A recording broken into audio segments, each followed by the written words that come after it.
आज आपण निघालो आहोत महाराष्ट्रातील एका अशा ठिकाणी जिथे रात्री जंगल स्वतःच उजळून निघतं, जिथे हजारो काजवे आकाशातील ताऱ्यांना जमिनीवर आणल्यासारखे वाटतात, जिथे 1200 वर्षाचा इतिहास आजही ताठमानेने उभा आहे आणि जिथे साहस तुमच्या भीतीला थेट आव्हान देतं.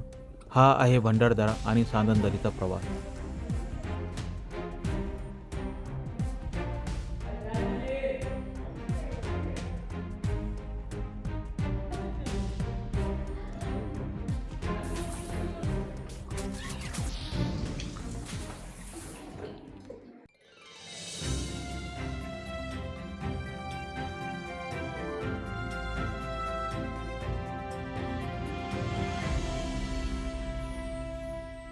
या प्रवासाची सुरुवात होती मुंबईपासून.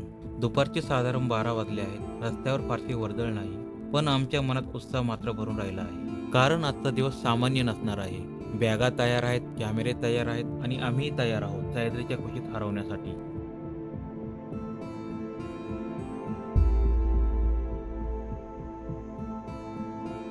मुंबई मागे पडू लागते आणि हळूहळू इमारतीची जागा हिरव्या डोंगरांनी घ्यायला सुरुवात केली. ठाणे, कसारा, इगतपुरी हा मार्ग अनेकदा पाहिला असेल, पण प्रत्येक वेळी तो नवीनच वाटतो.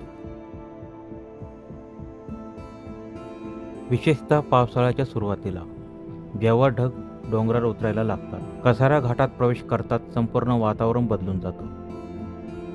समोर वळणाचा रस्ता, दोन्ही बाजूला उंच डोंगर आणि चेहऱ्यावर येणारा थंड वारा. हा फक्त प्रवास नाही, ही सह्याद्रीची स्वागत करण्याची पद्धत आहे. घाट ओलांडताना अनेकदा असं वाटतं की गाडी थांबवावी आणि फक्त निसर्गाकडे बघतच बसावं.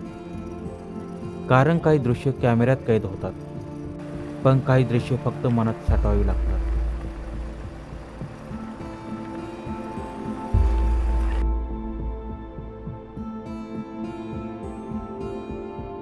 साधारण 4 तासाच्या प्रवासानंतर आम्ही पोहोचतो भंडारदऱ्याच्या परिसरात आणि पहिल्या क्षणी एक गोष्ट जाणवते, इथली शांतता. मुंबई ज्याची आपण कल्पनाही करू शकत नाही, ती शांतता इथे प्रत्येक श्वासात जाणवते. भंडारदरा अहमदनगरमधील सह्याद्रीच्या कुशीत वसलेलं एक सुंदर पर्यटन स्थळ. पण भंडारदरा म्हणजे फक्त एक गाव नाही, तर निसर्ग, इतिहास आणि साहस यांचं परफेक्ट मिश्रण आहे. इथं येणारे काही लोक फक्त कॅम्पिंगसाठी येतात, काही ट्रॅकिंगसाठी, तर काही फक्त काजव्यांची जादू अनुभवण्यासाठी. आणि आम्ही हे सगळं अनुभवण्यासाठी आलो आहोत. भंडारदरा हे कळसुबाई हरिश्चंद्रगड अभयारण्य यांच्या अंतर्गत येते, म्हणून इथे एंट्री फीस द्यावी लागते. प्रत्येक व्यक्ती 50 रुपये, 2 व्हीलर 50 रुपये आणि 4 व्हीलरसाठी 150 रुपये याप्रमाणे द्यावे लागतात.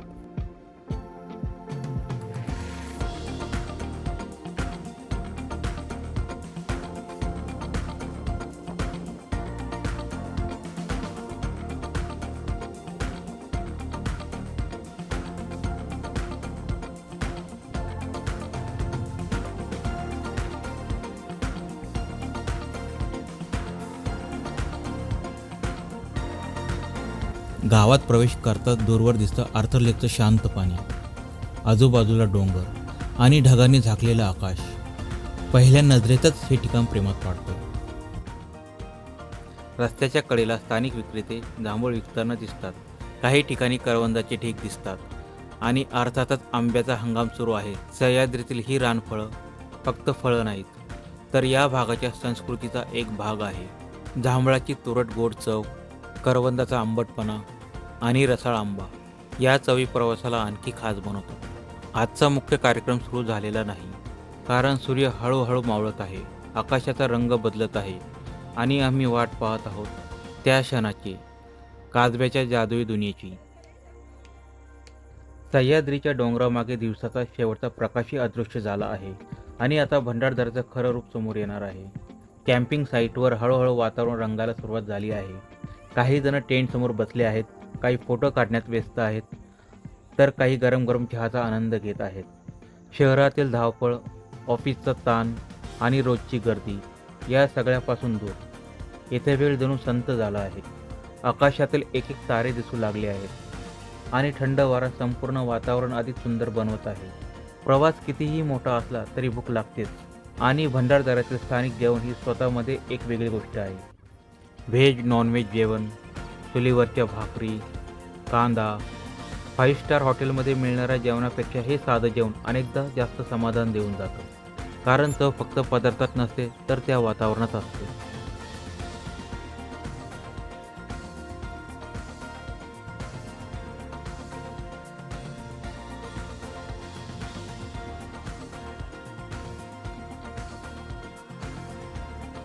कॅम्पिंग साईटवर अनेक पर्यटक आलेले आहेत. काही जण फोटो काढत आहेत, काही टेंटमध्ये आराम करत आहे आणि काही आमच्यासारखे पुढे काय अनुभवायला मिळणार याची वाट पाहत आहेत. पण भंडारदऱ्याचा अनुभव हा फक्त दृश्यापुरताच मर्यादित नाही.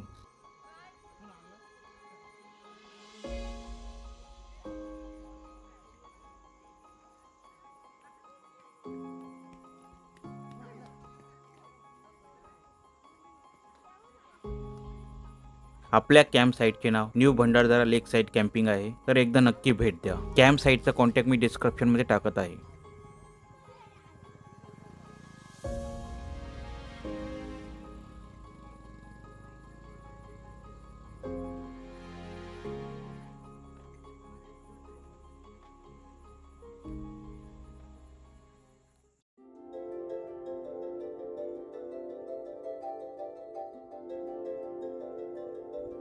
घड्याळाचे काटे पुढे सरकत होते आणि अंधार अधिक गडद होत होता. आम्ही जंगलाच्या दिशेने चालायला सुरुवात केली. सुरुवातीला काहीच दिसत नव्हतं, फक्त काळोख. इतका काळोख की स्वतःचा हात सुद्धा नीट दिसत नव्हते. आणि मग एक छोटासा प्रकाश चमकला, 1 सेकंदासाठी, आणि लगेच गायब झाला. कदाचित तो काजबा असावा असं वाटलं. पण काही क्षणांनी पुन्हा एकदा प्रकाश चमकला, मग दुसरा, मग तिसरा, आणि पुढच्या काही मिनिटात जे घडलं त्यासाठी आम्ही अजिबात तयार नव्हतो. संपूर्ण जंगल हजारो काजव्याच्या प्रकाशाने उजळून निघालं. झाडाच्या प्रत्येक फांदीवर लाखो हिरवट पिवळे प्रकाशबिंदू चमकत होते.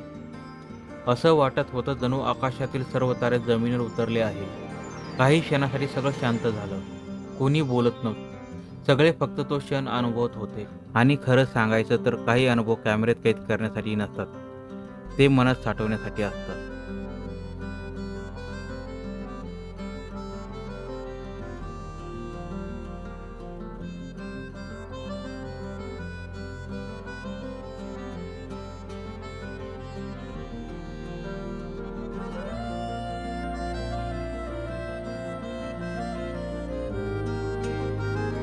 काजवे नेमके चमकतात कसे, हा प्रश्न अनेकांना पडतो. याच काळात त्यांचा मॅचिंग सीझन सुरू असतो आणि नर काजवे स्वतःचा प्रकाश वापरून मादी काजव्यांना आकर्षित करतात. आपल्यासाठी तो एक सुंदर नजारा असतो, पण त्यांच्यासाठी तो त्यांच्या जीवनचक्राचा महत्त्वाचा भाग असतो. निसर्ग किती अद्भुत आहे यांचं हे एक सुंदर उदाहरण आहे. आम्ही त्या प्रकाशाच्या दुनियेत हरवून गेलो होतो.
आजूबाजूला थोडी हालचाल सुरू झाली. लोक अचानक एका दिशेला बघू लागले. आम्हीही जवळ गेलो आणि तिथे एक विंचू दिसला. तो शांतपणे जमिनीवर होता, पण गर्दीमुळे सर्वांचं लक्ष त्याच्याकडे गेले. अशा वेळी भीती निर्माण होणे स्वाभाविक असतं, पण सुदैवाने तिथे वन विभागाचे अधिकारी उपस्थित होते. त्यांनी अत्यंत शांतपणे आणि काळजीपूर्वक त्या विंचूला पकडले. कोणतीही घाई नाही किंवा कोणतीही घाबरट नाही, फक्त निसर्गाबद्दल आदर. काही क्षणांनी त्यांनी त्या विंचूला पुन्हा जंगलात सुरक्षित सोडून दिलं आणि त्या क्षणी एक महत्त्वाची गोष्ट शिकायला मिळाली. आपण इथे पर्यटक आहोत, पण हे जंगल त्यांचं घर आहे. काजवे, विंचू, पक्षी, प्राणी, प्रत्येक जीव या परिसंस्थेचा एक भाग आहे आणि निसर्गाचा आनंद घेताना त्यांचा आदर करणेही तितकंच महत्त्वाचं आहे. रात्र पुढं सरकत होती. काजव्याची चमक अजूनही सुरू होती. थंड वारा वाहत होता आणि आमच्या मनात एक विचार होता, उद्या अजून काय पाहायला मिळणार. कारण पुढच्या दिवसात आमची भेट होणार होती 1200 वर्ष जुन्या अमृतेश्वर मंदिराशी, सह्याद्रीतील सर्वात रोमांचक ठिकाणापैकी एक, चांदणदरीशी. पुढचा दिवस या प्रवासाला आणखी एका स्तरावर घेऊन जाणार होता.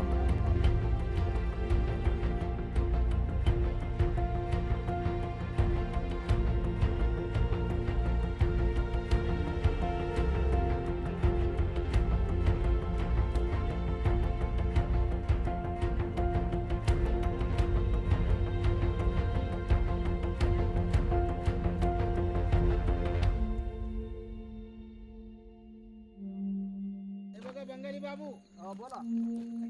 काळजी कोणी जाऊ नका. खेळ करून दाखवा बंगाली बाबू. हे बघा आता बघून घ्या. विंचू विंचू सांगा त्यांना. खाली कोणी जाऊ नका. बघा ना, हे बघा, हे बघा बघा बंगाली बाबू. इंग्रजी म्हणतात तिला. इंग्रज चावलं तर माणूस मरतोय. हे बघा खूप विषय त्याला.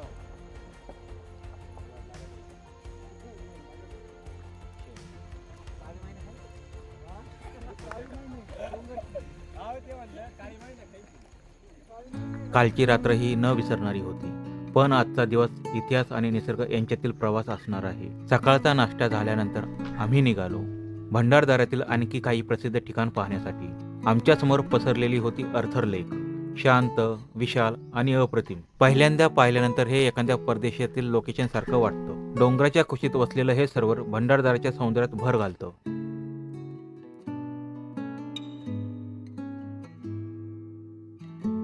सकाळच्या प्रकाशात पाण्यावर पडणारे सूर्यकिरण एक वेगळीच जादू निर्माण करतात. कधी कधी फक्त शांत बसून निसर्गाकडे बघणेही एक अनुभव असतो.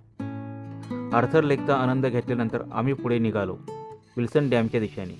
भंडारदऱ्याची ओळख या धरणाशिवाय पूर्णच होऊ शकत नाही. ब्रिटिश काळात बांधलेलं हे धरण आजही या भागाचं प्रमुख आकर्षण आहे. पावसाळ्यात जेव्हा धरण ओव्हरफ्लो होतं तेव्हा इथून पडणारा पाण्याचा प्रवाह हा अत्यंत भव्य असतो. सध्या पावसाळ्याची सुरुवात आहे, पण तरीही या ठिकाणची भव्यता स्पष्टपणे जाणवते. डॅमच्या परिसरात उभ्या राहिल्यावर एक गोष्ट लक्षात येते, माणूस कितीही प्रगती करो, निसर्गासमोर तो नेहमी लहानच राहणार.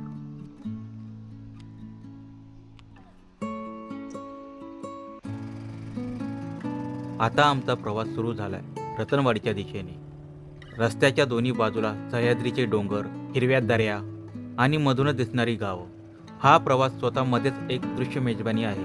आणि मग दूरवर झाडाच्या आडून एक प्राचीन रचना दिसू लागते. हेच ते अमृतेश्वर मंदिर, ज्यासाठी अनेक पर्यटक आणि इतिहासप्रेमी इथे येतात. मंदिराच्या परिसरात पाऊल टाकताच एक वेगळी शांतता जाणवते. असं वाटतं की वेळ इथे थांबली आहे.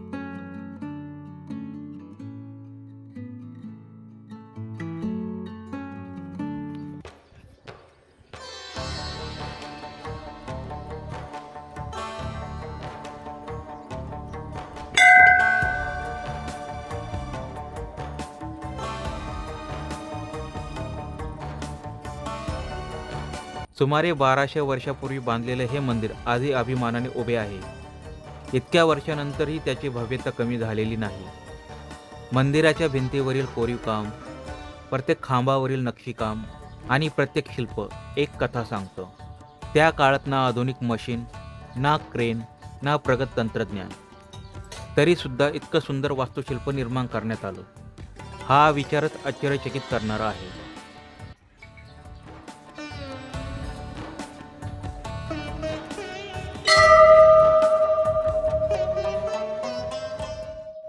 मंदिरात प्रवेश करताना डोकं आपोआप नम्र होतं, कारण ही फक्त एक वास्तू नाही, तर अनेक शतकांचा इतिहास आहे. अनेक पिढ्यांनी पाहिलेली, अनेक वादळं सहन केलेली आणि तरीही अजून टिकून असलेली एक जिवंत परंपरा. आम्ही मंदिराच्या प्रत्येक कोपऱ्यात फिरत होतो, कॅमेऱ्यात क्षण कैद करत होतो. पण काही वेळानंतर कॅमेरा बाजूला ठेवून फक्त त्या वातावरणाचा अनुभव घ्यावासा वाटला.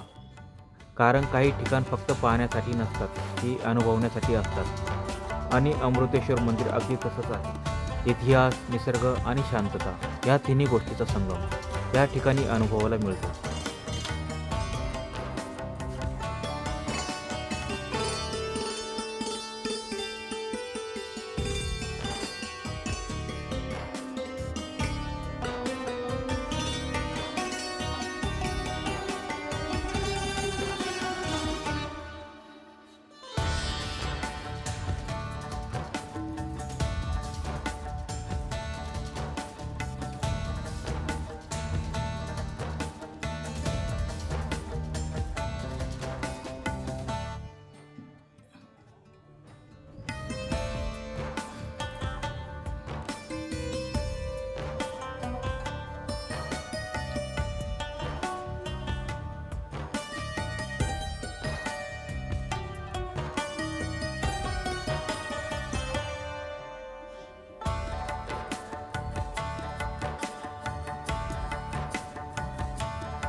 आमचा प्रवास अजून संपलेला नाही. खरं तर तो आत्ता अधिक रोमांचक होणार आहे, कारण पुढचा टप्पा आहे सांदनदरी. सह्याद्रीतील असं एक ठिकाण जिथे सूर्यप्रकाशसुद्धा काही ठिकाणी जमिनीपर्यंत पोहोचत नाही. जिथे विशाल कातळ तुम्हाला अगदी लहान असल्याची जाणीव करून देतात.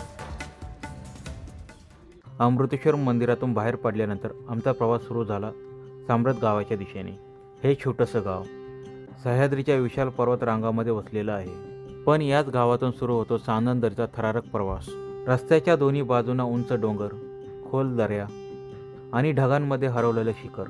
संपूर्ण वातावरणात एक वेगळीच ऊर्जा जाणवत होती. साम्रत गावात पोहोचल्यावर ट्रॅकची तयारी सुरू झाली.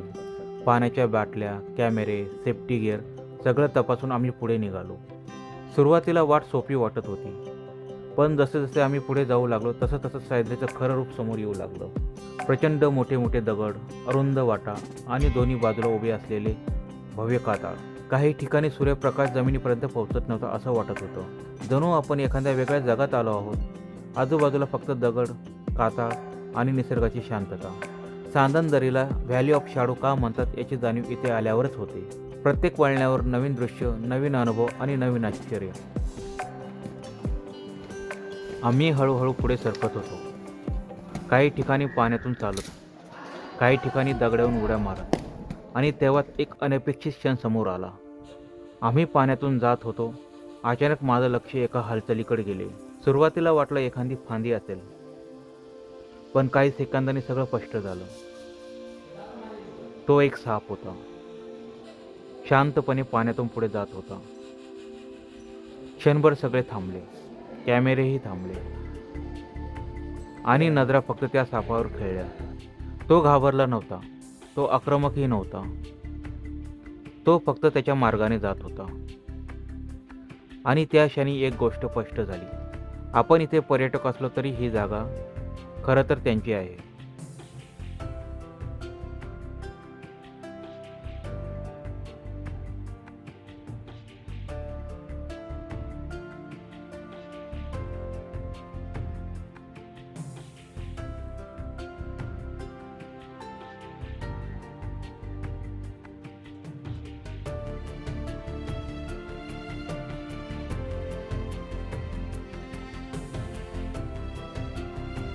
साप निघून गेल्यानंतर आम्ही पुन्हा पुढे चालायला सुरुवात केली. आता उत्सुकता पुन्हा आणखी वाढली होती, कारण पुढे आमची वाट पाहत होता एक भन्नाट अनुभव. ड्रमबोट.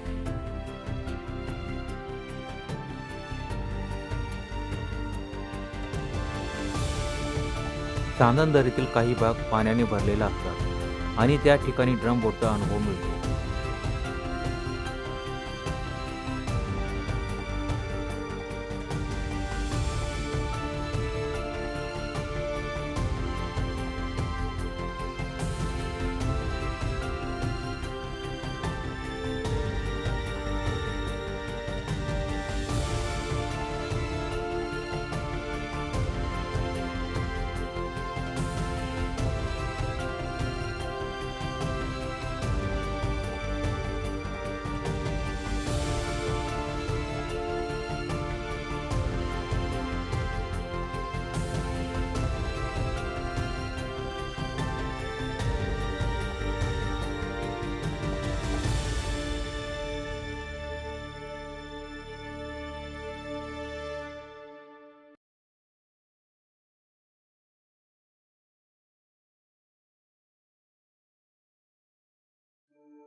पहिल्यांदा बोट पाहिल्यावर ती अगदी साधी वाटते, पण जेव्हा तुम्ही त्यात बसता तेव्हा खरी मजा सुरू होते. बोट हळूहळू पाण्यावर तरंगू लागली. दोन्ही बाजूंना प्रचंड उंच कातळ, वर फक्त आकाशाची एक अरुंद रेष आणि खाली शांत पाणी. त्या क्षणी असं वाटतं जणू आपण एखाद्या हॉलिवूड चित्रपटाच्या सेटवर आहोत. बोट पुढे जात होती आणि प्रत्येक मीटरसोबत दरीचं सौंदर्य आणखी खुलत होतं. कॅमेरा कितीही चांगला असला तरी हे दृश्य पूर्णपणे कैद करणं अशक्य आहे, कारण काही गोष्टी फक्त डोळ्यांनी अनुभवता येतात. ड्रम बोटचा हा प्रवास संपूर्ण ट्रिपमधील सर्वात युनिक अनुभवापैकी एक ठरला. पण साहस अजून बाकी होतं, कारण आता आम्ही पोहोचत होतो त्या ठिकाणी जिथे भीती आणि उत्साह दोन्ही एकाच वेळी जाणवतात. Rappelling point.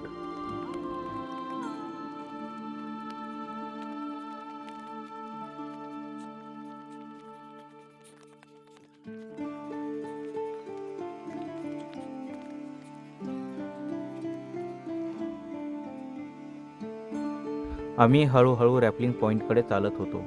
दुरून पाहताना तो कातळ मोठा वाटत होता, पण जवळ गेल्यावर त्याची खरी उंची जाणवली. खाली नजर टाकली आणि काही क्षणासाठी शब्दच सुचले नाहीत. इतक्या उंचीवरून खाली उतरणार ही कल्पना रोमांचक होती आणि थोडी भीतीदायक सुद्धा.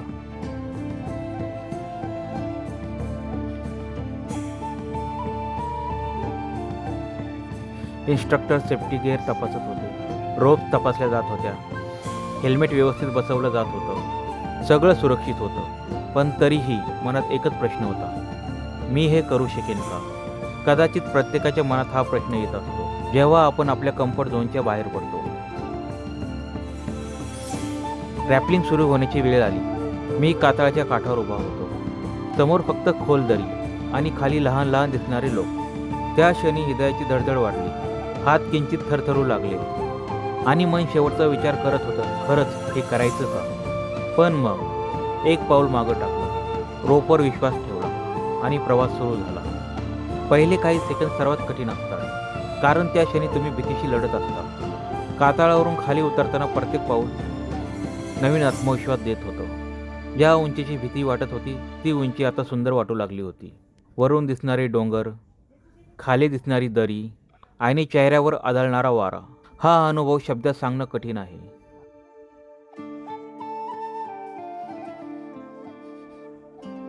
तुम्हाला जर सांदन व्हॅलीत रॅपलिंग किंवा कॅम्पिंग करायची असेल तर नंबर मी डिस्क्रिप्शनमध्ये देत आहे, नक्की कॉन्टॅक्ट करा. रॅपलिंग संपलं, पण मनात काहीतरी बदललं होतं.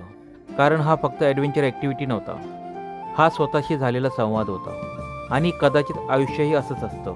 आपण अनेकदा भीतीमुळे थांबतो, संधी समोर असते, पण आपण आपलं पहिलं पाऊल टाकतच नाही, कारण आपल्याला पडण्याची भीती वाटते. पण एकदा पहिलं पाऊल टाकलं की लक्षात येतं की आपण कल्पना केली होती त्यापेक्षा जास्त सक्षम आहोत. भंडारदराने आम्हाला अनेक गोष्टी शिकवल्या. काजव्यांनी शिकवलं की छोटासा प्रकाशसुद्धा अंधाराला हरवू शकतो. अमृतेश्वर मंदिराने शिकवलं की महान गोष्टी काळाच्या कसोटीवर टिकतात. चांदन दरीने शिकवलं की निसर्गापेक्षा मोठा कलाकार नाही. आणि रॅपलिंगने शिकवलं की भीतीच्या पलीकडे खरी मजा सुरू होते. आता आमचा प्रवास समाप्तीच्या दिशेने जात आहे.